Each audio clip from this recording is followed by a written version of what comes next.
দুনিয়াতে উলঙ্গ আইসি এই সাদা কাপড়টার জন্য, এই সাদা কাপড়টার জন্য আইসি দুনিয়াতে। পুরুষ মানুষ ঢাকার দরকার নাই, সাদা কাফন দেখলে অন্তরের মধ্যে কি আসে? একটু ভয় আসে, এটা মনে রাখবেন। পুরুষের ঢাকার দরকার নেই, মহিলাদেরকে এভাবে উপর দিয়ে ঢেকে দিতে হয়। মরণের হরে জীবিত থাকতে দরকার নাই, কি কন? আমার মেয়ে, আমার স্ত্রী, আমার বোন, আমার মা বেপরদায় চলে, আমরা হইলাম দায়ুস। ওই পুরুষ দায়ুস যে তার স্ত্রী সন্তানকে পর্দা করায় না। আপনি থাকতে আপনার স্ত্রী কিভাবে ফেরিওয়ালার সামনে যায় আলু ফ্রাইস কিনে? আপনি দেশে থাকতে, আপনি এলাকা থাকতে আপনার স্ত্রী কিভাবে মার্কেটিং করে যায়, এভাবে বাজার সদাই করে? আপনি পুরুষ কেন পর্দার ব্যাপারে সচেতন নয়? আপনার উপযুক্ত মেয়ে ওড়না ছাড়া ঘর থেকে বের হয় কিভাবে? আপনার মেয়ে, আমার মেয়ে কিভাবে পায়জামা টাকনুর উপরে পরে? আমার ছেলে কিভাবে পায়জামা টাকনুর নিচে পরে? আমার টাকা দিয়ে আমার ছেলে সিগারেট খায়, আমার টাকা দিয়ে, আমার টাকার আম্বি খরচ করে আমার ছেলে মেয়ে ঘরের মধ্যে গান বাজনা করে।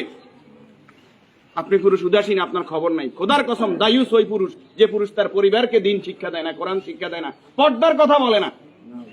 আর দায়ুস জাহান্নামে যাবে। এই দুনিয়াতে আসছে সাদা কাপড়টার জন্য, শুধু এই সাদা কাপড়টা অ্যারেস্ট করার জন্য। কিন্তু এই সাদা কাপড়টাও নিজের টাকায় কিনা হয় না, নিজের টাকায় কিনা হয় না, আত্মীয় স্বজন কেউ না কেউ। আমরা অনেক সময় শুনছি যে 3.5 হাতের মালিক ছাড়া আমি ন, আমি নিজে 8-10টা কবর এইভাবে দিছি যে উনি যে জায়গা দেখাই গেছে এই জায়গায় কবর দিন আর জায়গা দিছি আমাদের বাড়িতে। কথা কি বুঝতে পারছেন?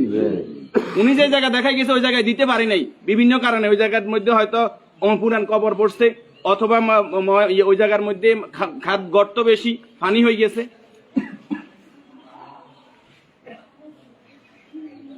তাহলে আমার শেষ জায়গাটাও আমার নির্দেশনা মতো হয় না, পরিবারে যারা আছে তাদের নির্দেশনা মতো হয়।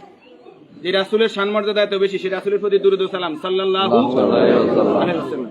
সম্মানিত উপস্থিতি, আল্লাহরই গোলাম চেহারাতে বলতেছে অবশ্যই নেককার পরেজগার ছিল। আল্লাহ তাআলা ওনার জীবনের গুনাহগুলো মাফ করে দেন, আমিন। যে নেক আমলগুলো করেছে, দান সাদাকা করেছে, এর বদৌলতে কবর, হাসর, মিজান, ফুলসিরাত আল্লাহ কি করে দেখ? মাফ করে দেখ।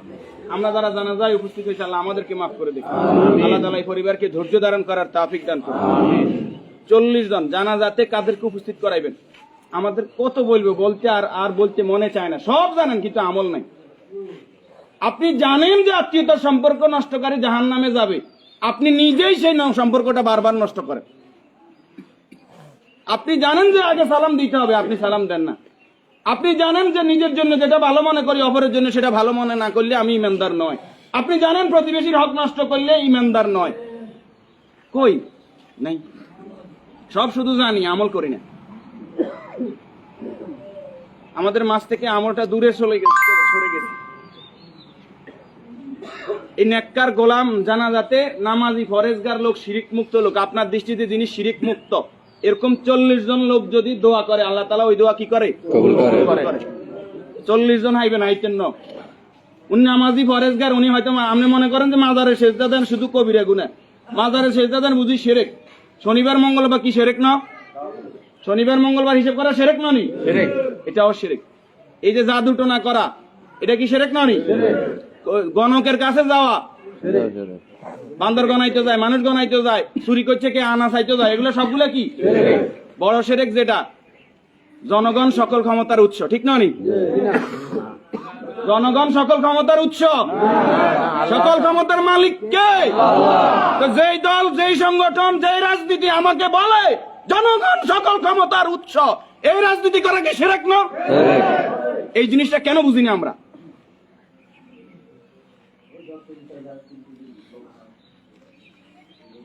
আপনি মুখে বললেন জনগণ সকল ক্ষমতার উৎস, অন্তরে আপনি বলবেন যে হ্যাঁ আল্লাহ সকল ক্ষমতার উৎস, এটা তো আল্লাহ মানে না। মুখে যেটা বলতে হবে অন্তরে এক থাকতে হবে। তাহলে সকল ক্ষমতার মালিক কে? আল্লাহ। আর যারা রাষ্ট্র ক্ষমতায় গিয়ে, একজন মুমিন ইসলামী রাষ্ট্র ব্যবস্থার বাইরে যাওয়ার কোনো সুযোগ নাই। যদি আওয়ামী লীগ আবার তওবা ইস্তেগফার করি আই কয় যে আমরা আল্লাহর আইন অনুযায়ী রাষ্ট্র চালাইম, আমরা কইম আলহামদুলিল্লাহ। বিএনপি যদি কালকে বলে যে আমরা রাষ্ট্র চালাইম আল্লাহর আইন অনুযায়ী, কোরআনের আইন দিয়ে রাষ্ট্র চলবে, সৎ নামাজি ফরেজগার লোকরা চেয়ারম্যান মেম্বার হইব, তাকওয়াবান হইব, আমরা বিএনপির সাথে আছি, বিএনপি কে ভোট দেব। যদি জামাত ইসলামী বলে আমরা আল্লাহর আইন দিয়ে রাষ্ট্র চালাইবো, কোরআন চালাইবো, দেশ তাকওয়ার ভিত্তিতে চলবে, রাসূল যেভাবে চালাইবে আমরা তাদেরকে ভোট দিব। যদি চরমরাই বলে তাদেরকে ভোট দিব। আমাদের ব্যক্তিগত কারো কোনো আরস নাই। আমরা এই জমিন আল্লাহর, এই জমিনে আইন চলবে কার? এবার যেই আসুক এই তকমা নিয়ে আমরা তাদের সাথে আছি। রাজি আছেন? আল্লাহ তাআলা আমাদেরকে কবুল করুক। সম্মানিত উপস্থিতি, এই মুহূর্তে